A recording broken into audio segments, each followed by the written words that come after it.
আগের ভিডিওটা যেখানে শেষ হয়েছে এই ভিডিওটা আমি সেখান থেকেই শুরু করছি।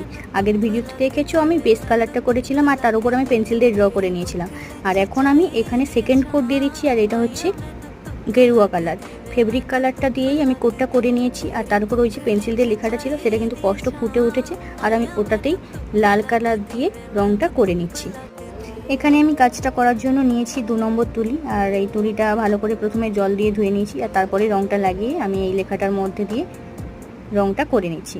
ওম সমান MC স্কোয়ার। গরমকালে রং করতে বসলে ভীষণ সমস্যা হয়, ফ্যান চালানো যায় না, ফ্যান চালালে রং শুকিয়ে যায়, আবার ফ্যান বন্ধ করে দিলে ভীষণ গরম লাগে, তবুও কাজটা কমপ্লিট করতেই হবে। আচ্ছা, তোমাদের যদি ভালো লাগে তাহলে অবশ্যই একটা লাইক করে দিও, আর যদি চ্যানেলে নতুন হও চ্যানেলটাকে সাবস্ক্রাইব করে নিও। আর অবশ্যই নেক্সট স্টেপ দেখার জন্য পরের ভিডিওর জন্য অপেক্ষা করতে হবে। ততক্ষণের জন্য সবাই ভালো থেকো, সুস্থ থেকো, টাটা। কমেন্টস করে জানাতেও পারো কেমন লাগলো তোমাদের।